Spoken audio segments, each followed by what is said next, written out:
We're preparing to live stream.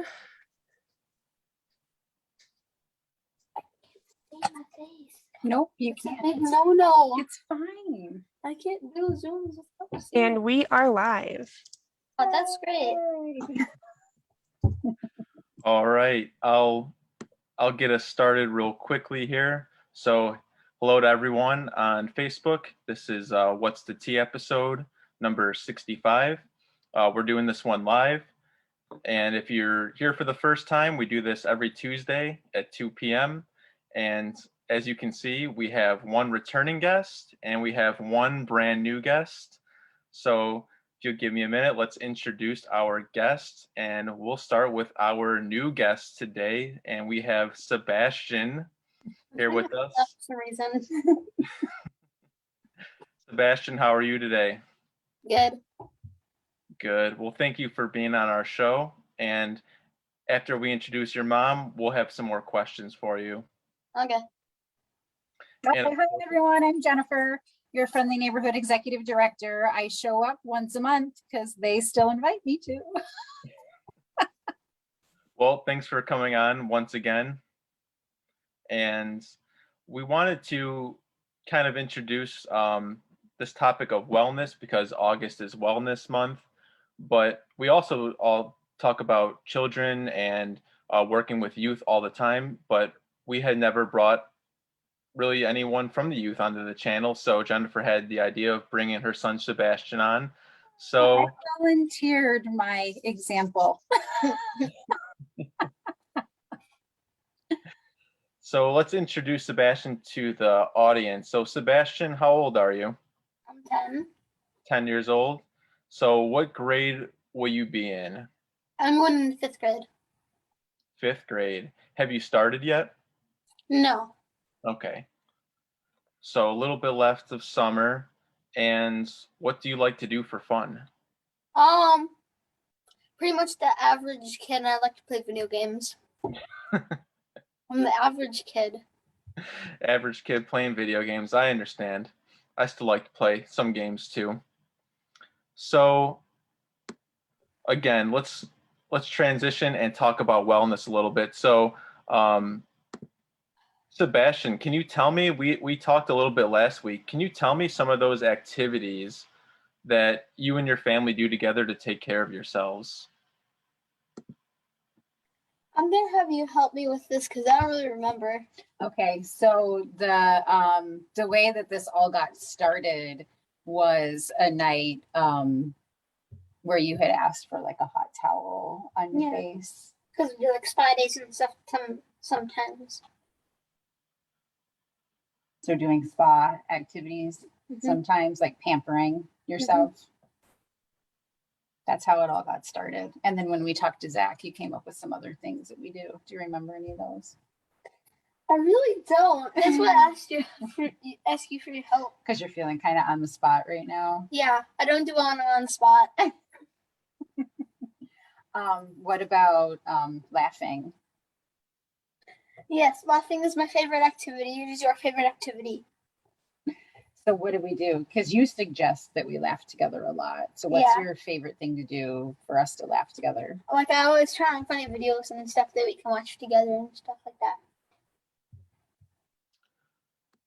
that. Awesome. So a lot of times I think people talk about self-care kind of like by yourself, doing it as an individual. Can you all tell me a little bit how doing it as a family, how that helps you all out? Anything to say?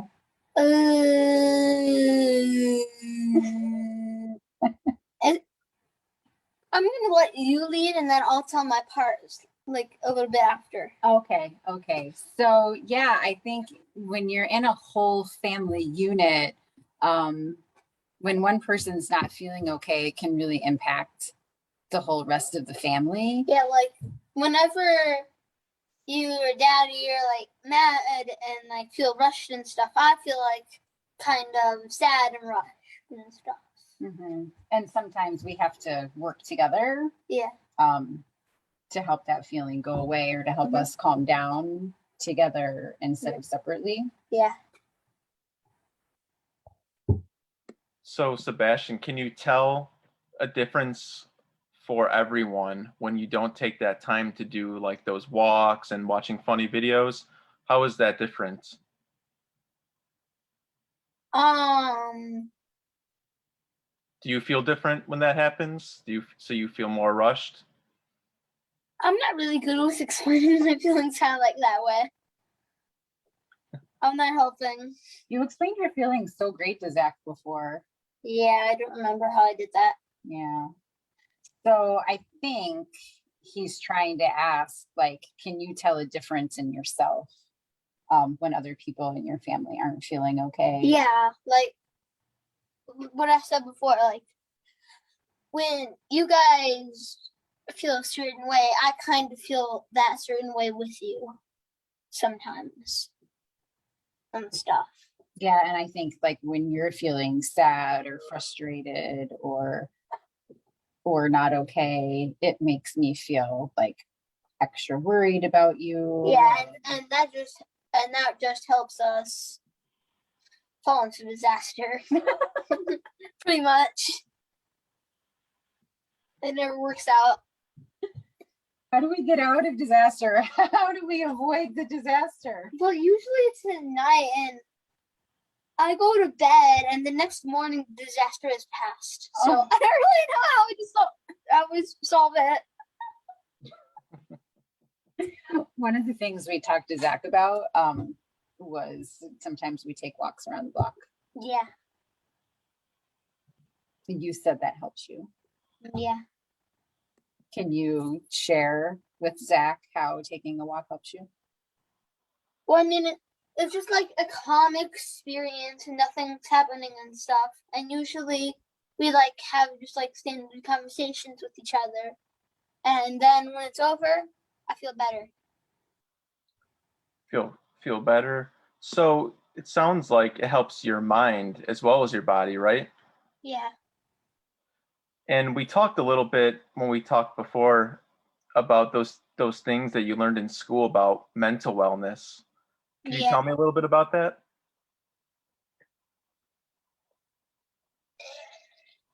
What topics were Well, I mean, like, tell you about? it was just like the standard like self-talk and stuff. And I think one of the most important things was in the beginning of every time they teach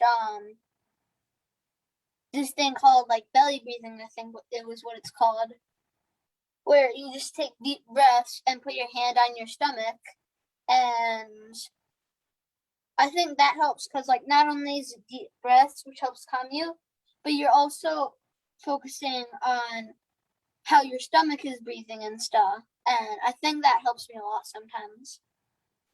Awesome. So what kinds of times might you use that belly breathing? Well, I mean, like when I feel insecure or scared and stuff like that. Absolutely. Insecure, maybe angry, Yeah. definitely. So we talked about it. I'm not sure if we still want to do it. Should we do a demonstration so You wanna- people at home know how to do it, or You wanna pass? teach me how to do the belly breathing? That's your decision. You can teach me because there might be people watching that they don't know anything about it. And I wonder Yeah. if it could help them or it could help their kids. So yeah, you just put like your hand on your stomach Okay. and you do a couple deep breaths and you just like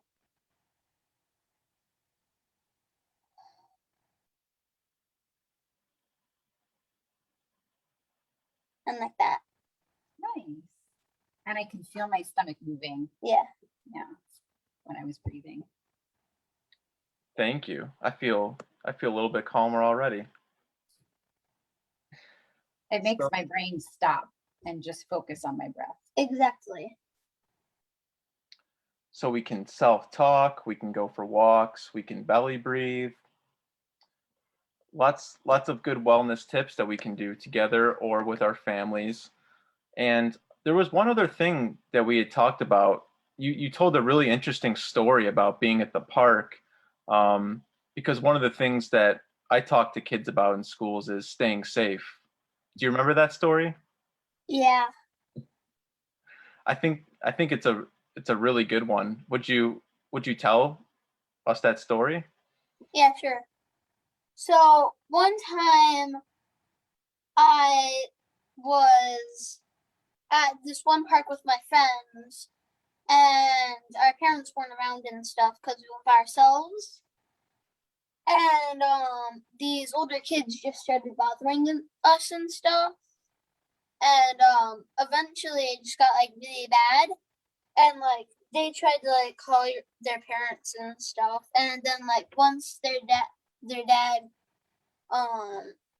finally answered, we told him what happened, and he came and got all of us, and we went back. I like that story a lot. So you saw these kids were not going to leave you alone, right? And you found a trusted adult, and that's very good. Who could you have called maybe if your mom or dad wasn't there to answer? Who else could you have talked to? I mean, like, if it was really urgent, we could have like called the police or something and stuff, Mm-hmm. and stuff like that. I don't really know much about the trusted adults part. The last time they taught me that in school, I was in like second grade. And if you're at school, who's there at school? Well, you have like your teachers and the principal and stuff, and you can talk to them. Definitely. Sometimes I have to ask a whole classroom to get all those answers. Sebastian, you know them right off the top of your head. I remember when you told us that story, you had a plan in your head about what you might do if your friend's dad couldn't come. Yeah, like, cause their parents weren't really answering, so I was just like thinking, if they don't answer soon, I'm just gonna get on my bike and go back home. Just leave what's happening. Yeah, cause and I mean like at that point they didn't want to leave. They wanted their dad to come and get them. So I was pretty much at that point where thinking that maybe I should abandon them. Would you ask them to come home too? Yeah, I did. Oh, okay. But they wanted their dad to come and get them. So Oh, thankfully he did come, so I didn't have to leave them. That is good. And so how often do you talk about SEL, social emotional learning in school? Do you do that a lot? Yeah, at school it's usually like last school year it was like every Tuesday we would do it. Awesome. Them cheesy videos really helped me. Oh yeah, I forgot you told me some of those videos were cheesy. Yeah. Do you think, even though there's some cheesy videos, that it can help people, it can help kids? Yeah. Well, that's good. Is there anything else you wanted to talk about any of the things we talked about, or? Not that I can think of at the moment. something that might be important for other kids to know? Was there something we talked about before? Because I don't remember. I do not have a whole list in front of me, so I'm not sure. Was one of those SEL videos like your favorite? Was there a lesson that you kind of liked more than the others? Not really, no. No. You talked a lot about the self-talk, I think, when we Yeah. were. That was just like one of the first things they taught, and that just really stuck in my head for some reason. Yeah. Could you give examples again about what self-talk is like for kids? Well, it's just like I get angry a lot. I'm not gonna say that's not true. And I've been able to work on that using self-talk, and I can just stop for a little bit and assess the situation and keep myself from doing something that probably isn't a good idea. What kind of things do you say in your self-talk? Do you remember any? Not really. Oh.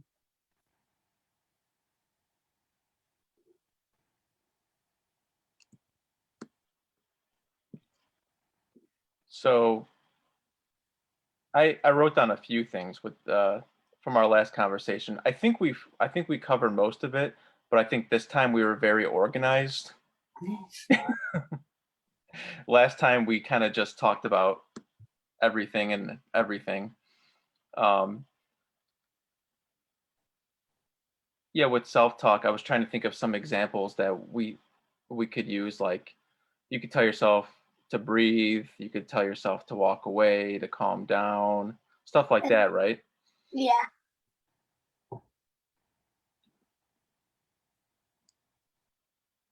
All right. I want to ask Rachel to see if we have any questions for you, Sebastian, from the people on Facebook. We have some of our friends watching. They may have a few I know, questions. I would smile. Hi there. You guys have been doing a great job. I've been enjoying the chat. I do have a couple questions on here for Sebastian, and the first one is, we want to know, what are your favorite topics to talk about when you're with your family on your walks or on your talks? Well, really, it's just scattered and whatever we're thinking at the time and like what we've been doing in our day that we want to share and stuff. Awesome. Do you have like favorite movies, favorite shows you like to talk about that just helps? Friends. And let's see. You mentioned that you saw some cheesy videos while you were in school, and we have a question here to see if you can reenact one of those cheesy videos. No, no, boy. Uh, What? or if you could tell us a little bit of the topics of the 3%. video. Oh, there's 3 people in the cheesy Yeah, videos? there's like 3 people or more in the videos. Oh, what kinds of things did they do in the video that makes them so cheesy? But it's just like school scenarios and stuff Yeah. and demonstrating how you would do it in school.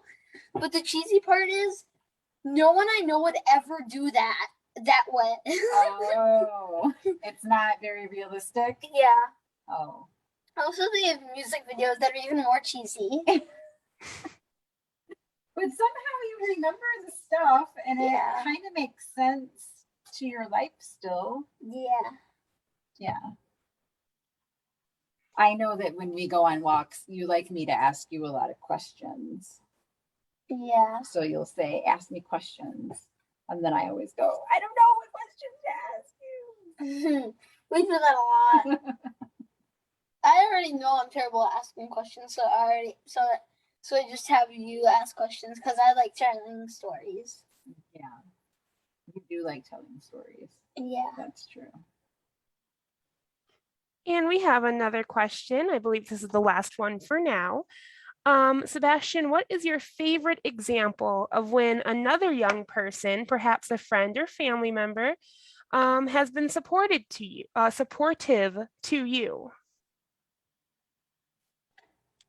What did she say?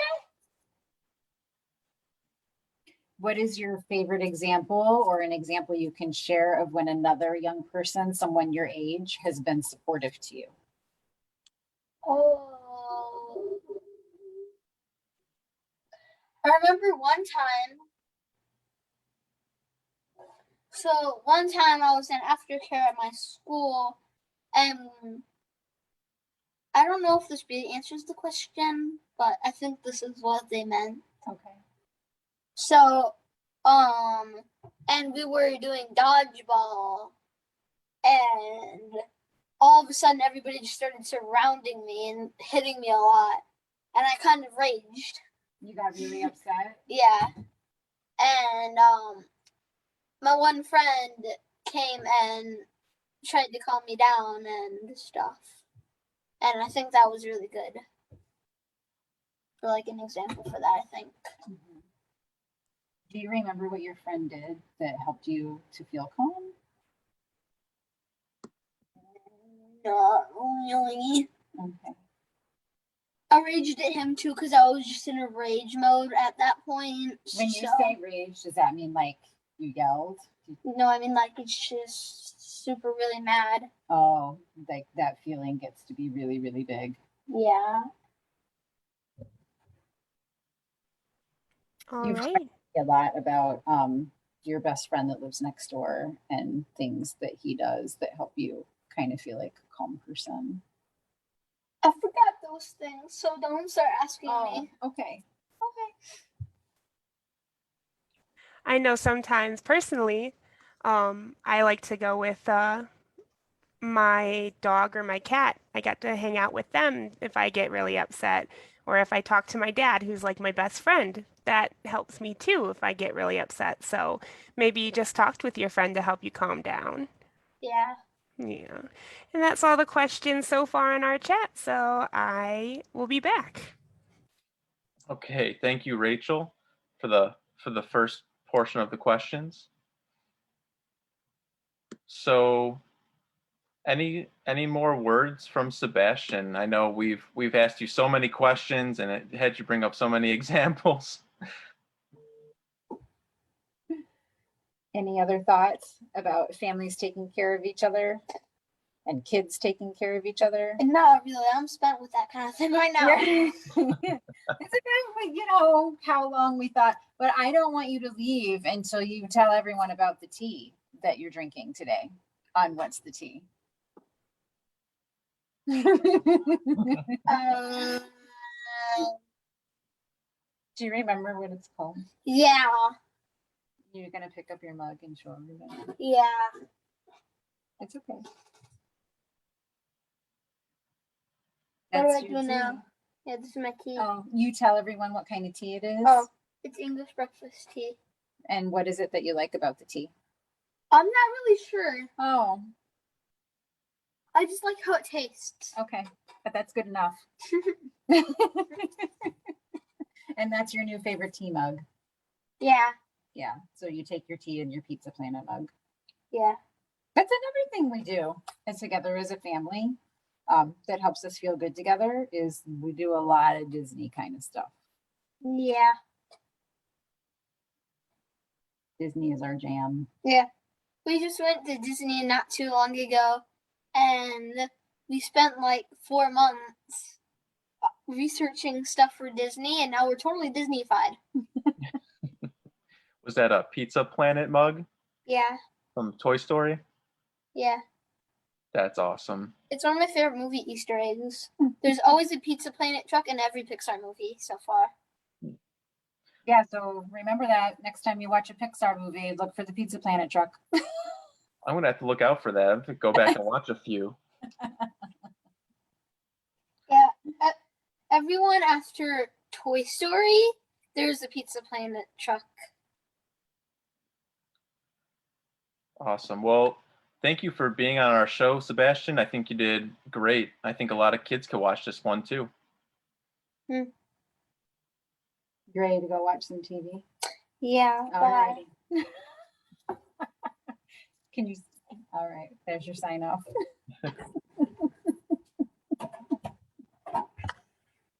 Awesome. Thanks again to Sebastian. That was really awesome. Great idea to have him on here. And I think we'll switch over to part 2.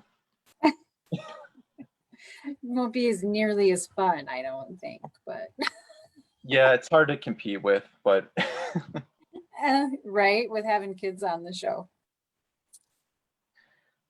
so maybe we could circle back a little bit, back to kind of this idea of collective care versus individual care. Yeah, so my whole kind of thought process around this episode sort of swirled around and kind of started off with you know, that night that Sebastian was talking about how he felt taking care of himself, and I was thinking, well, yeah, you know, we never talk about the idea of wellness or self-care being something that's important for kids too. And then I realized that it was kind of doing it together helped us bond as a family, you know, helped us build up our relationship together as a family, and how as a collective it was important that we do things to take care of ourselves And then, so of course, the other sort of big part of my life is my work life. And, depending on how you think about it, a lot of times we think about our work family, or we think about family members. We sign cards a lot as your SSFS family. And, we build relationships at work also, but we do a lot of our emphasis around vicarious trauma or caring is this emphasis on workers taking care of themselves. And I've been, evolving in this idea, but like, what's the organization's responsibility for that care? And so as I was just thinking about Sebastian and our family caring, I was like, well, what's the parallel process here, for if it's, good for a family to be taking care of each other together, what does that mean for a workplace or, groups of people that work together to be taking care of each other or creating an environment, right, where people know that that's a shared responsibility instead of just you worker, you go do these things, but then the agency not doing anything to really support that. Yeah, because it always kind of sound like, yeah, we'll go do it on your time.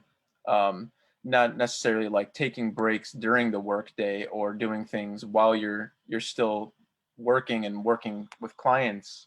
So are there things that workplaces can implement during the workday that doesn't necessarily have to be like, yeah, you go home and you take a walk?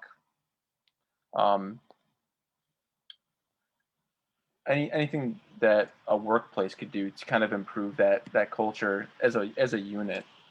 Yeah, I really think there's a lot that workplaces and people in leadership positions and organizations can do.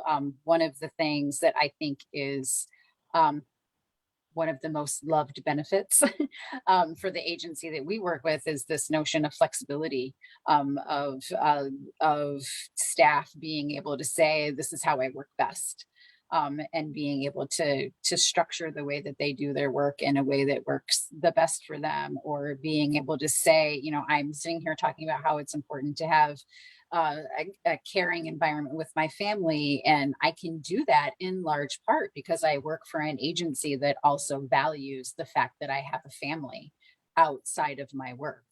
And that's modeled in so many different ways. So that's another piece of like modeling, what it looks like to honor all the parts of a person's life. They're there as a staff member, but there's so much more to them.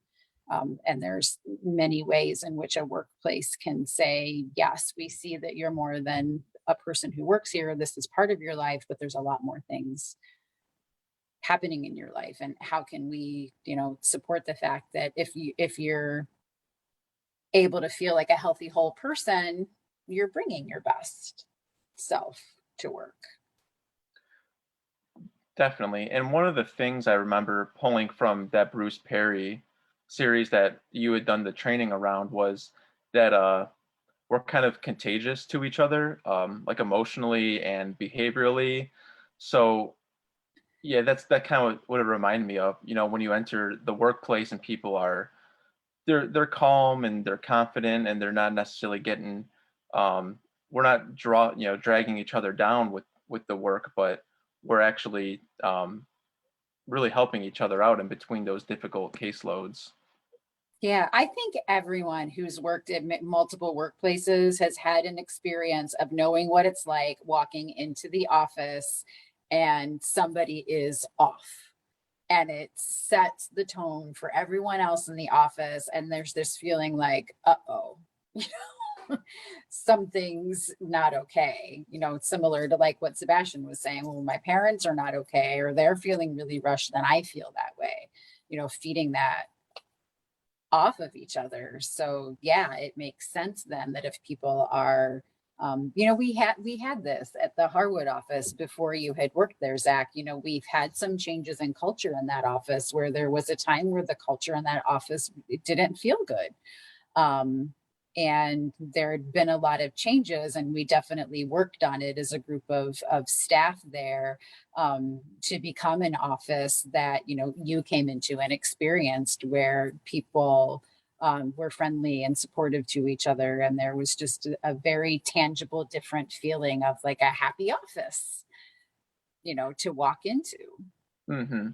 Yeah, and one thing I noticed that was good. We had meetings just for the building. So typically, like you only do meetings with like your department. Like I'm in community education, Yeah. but we might have like 2 or 3 people from partnered abuse intervention program, and 3 people from development, etc. And kind of like we're in the shared space. So Yeah, that's what we realized. It was sort of like, well, I do things this way in my work, but I've got this whole other type of work happening over here. And what do they need, and what kind, because we're all answering the phone for each other, right? So am I saying what I need to say? Am I supporting this department the way that I need to support this department? And we've changed like so much, I think, at that office by talking to each other and finding out what we needed and what our participants needed in terms of support.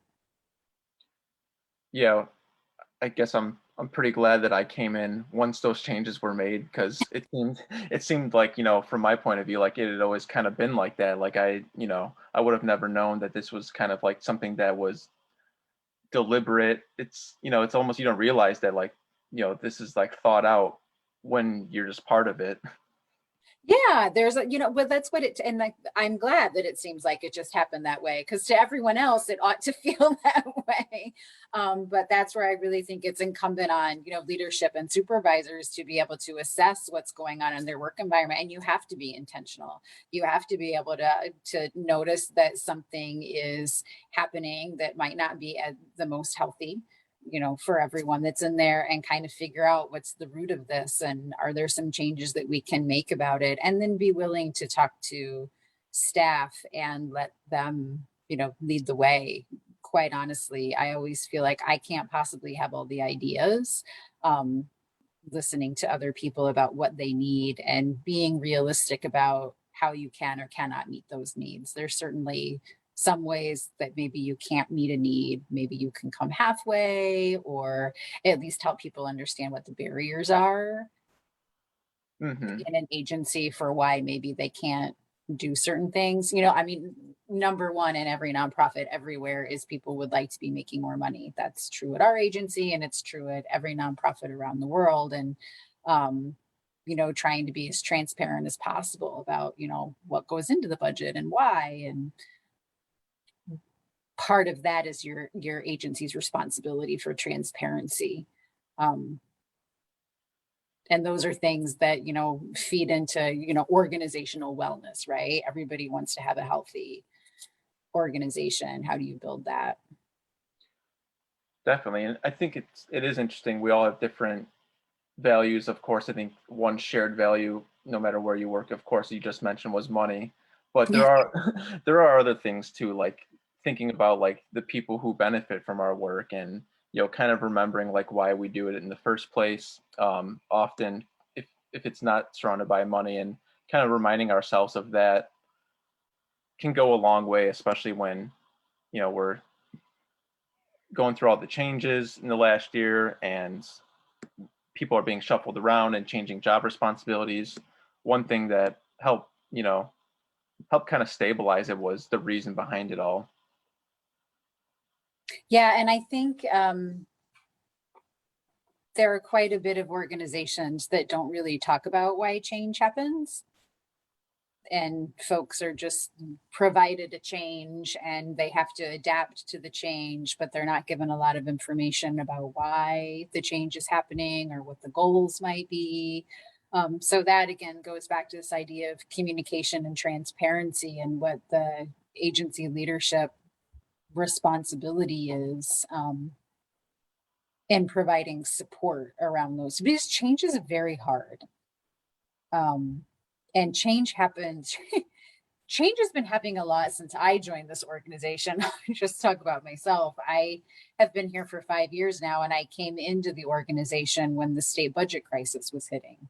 So I've had to communicate a lot of changes over the last 5 years, and they weren't all fun changes. Sometimes there were fun changes, but not all of them. So I feel like it's a constant learning process every time one change rolls into another change, of trying to figure out what's the best way to communicate this change, what's the best way to roll this out that can be as supportive as possible to everyone else.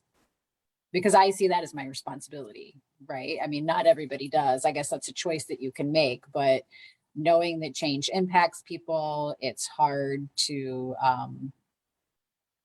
kind of accommodate to the new change. Some of the changes, like with the budget crisis, were extremely painful. You know, they affect people's jobs or hours or pay or things like that. And that's a trauma causing change. And maybe it can't be avoided, but what's the organization's responsibility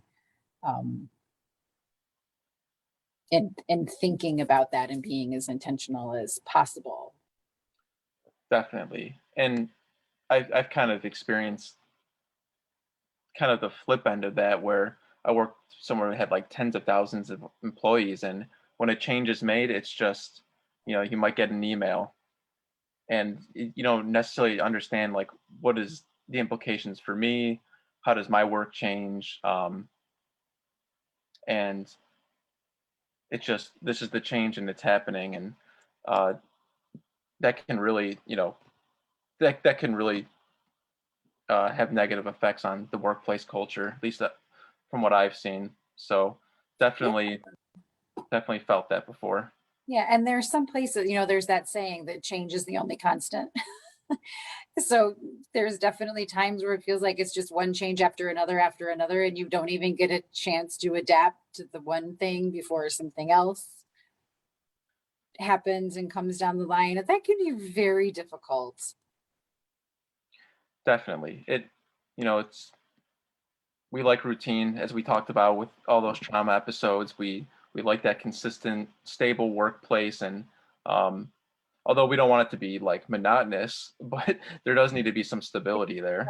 Yeah, it can't be stagnant. The work's always changing. We're growing, we're evolving, things are going to look different. But yeah, what are the things that can be the things that you can count on, with your agency or with your supervisor, that provide you that sense of stability and security and some sense of structure, even if things are going to be looking a little bit different. Because I always say, trauma loves structure. So particularly, I've really felt like since the stay-at-home order happened and all the changes with COVID last March, that's just been one of the things that this was a traumatic experience for everyone. And I've really been thinking a lot about what responsibilities agencies have to their staff, to create the circumstances that staff really can be well, or be as well as possible, given the circumstances that we're all in. Definitely. And it continues to change, of course. Yes, it's exhausting how much it continues to change. It would just be really nice. Yes, Yeah. we're all waiting for that like new restart point where it's okay, we're good from here, but I'm not sure. I'm not really waiting for it anymore. We're just really looking for like 6 months, maybe 3 months would be nice. We're just like 3 months of like this. Well, I think this is a good place to maybe check back in with Rachel and see if we have any questions for either myself or Jennifer. Right now it looks like we still have listeners, but no more questions right now. All right. Well, That's maybe because we're not nearly as interesting as Sebastian's stories.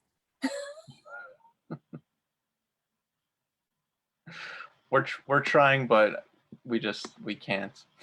We with we people. can't quite match that. Yeah, it's just interesting to me how and I think it's a jump too. Like for me, I see the family because I always look at the organization as another family, and I feel so responsible for everyone that's in the organization.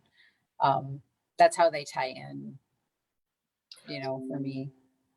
Yeah, and we had mentioned like if we're not considering the unit, if someone goes to work, they do their self-care after work, but then they just enter to the next family unit. They go from the workplace unit to the family unit, and it's, well, I might have done my regulation, but if I'm gone all day, it might just be better off to do this all as a unit and do those practices that we had spoken about originally.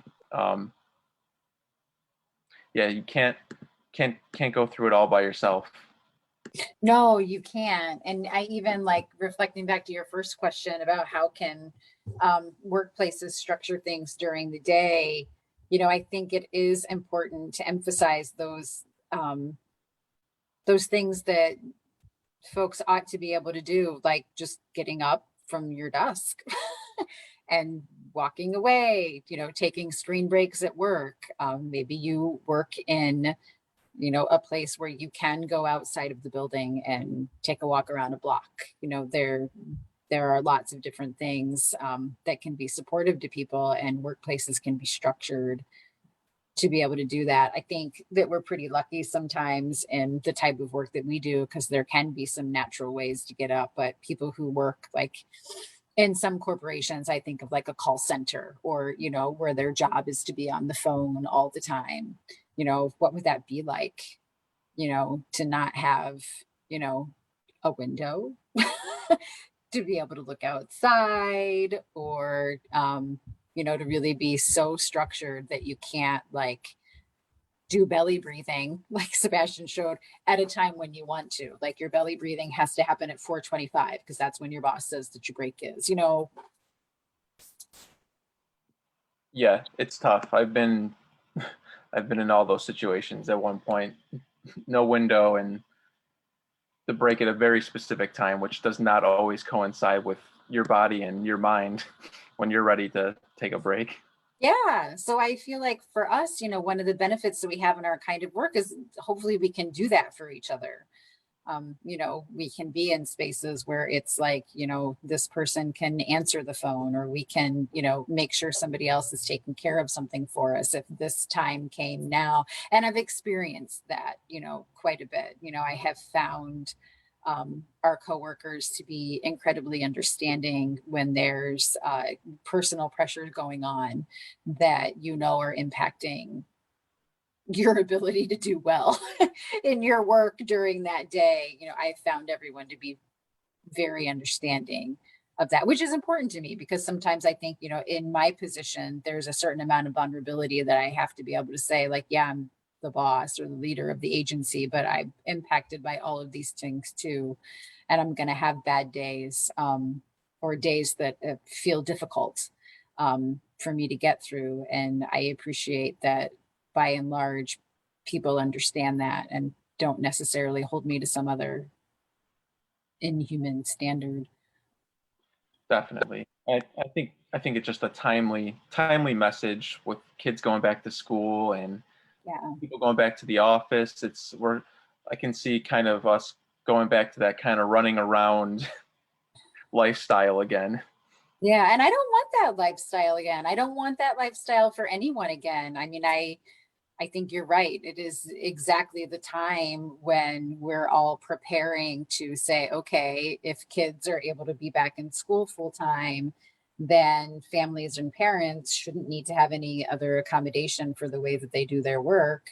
I don't want to go back to the way that my life was before this completely because I remember feeling like I might have caused the pandemic because I kept having all of these dreams in my head. I kept trying to come up with these visions of how I could spend more time with my kid, with my son, and not have to quit my job.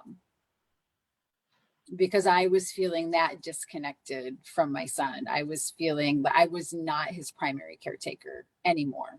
I was spending so much of my time at the office and focused on work that very little of it was with him. And I was really feeling a huge disconnect with him as a parent, and literally was like daydreaming about how I could in some way, because there were times where all I could imagine was like, I'm going to have to quit my job if I want to be the mom I want to be. That was all that I could think of. And then the pandemic happened, and all of a sudden I got to spend more time with my kid and not have to quit my job. It's not how I wanted that to happen, but it was just kind of like an odd answer to a prayer that I was having, and it gave me an opportunity to think about, I wasn't well. I wasn't, there was no pandemic, but I wasn't well. I think those are really interesting things to think about. I can assure you, you didn't cause the pandemic, but but I mean, it's a really something for, I think, everyone to think about, like what, despite the pandemic, like what positive changes could we stick with, and what don't we necessarily not need to go back to doing. Yeah, and how have people learned what wellness looks like for them over the past year and a half, and how can we continue to support that? Absolutely. And I think we'll pause here for one last check with Rachel. See if there's any more questions. We are still question free. All right, we'll pause on that for today. Thank you again, Rachel, for helping us with tech today. Anytime. So yeah, we wanted to talk about wellness, which we did in many different respects here, and it's a good reminder. I think even if you, like, I've known signs of burnout, I've studied it, and then I've still experienced it, been like, oh, that's exactly like, that's burnout, and it's you don't always recognize it once you're in it. So I think it's a really great topic. Yeah, no, I appreciate the chance to talk about it, and I appreciate the openness to see what it was like to bring a kid on What's the Tea. We're always trying new things, so I thought that was a lot of fun. Did you have any closing comments or remarks? I never have closing comments prepared, and I don't know why. I should know by now that y'all are going to ask me for closing comments. I really just think that, yeah, keep focusing on what makes you well, and advocating for the ability to have those things in your life. Yeah, I second that. So thank you again, Jennifer, for being on the show. Thank you for having me. All right, everyone. See you next Tuesday at 2 p.m., same place and time. We'll have a different tea and conversation.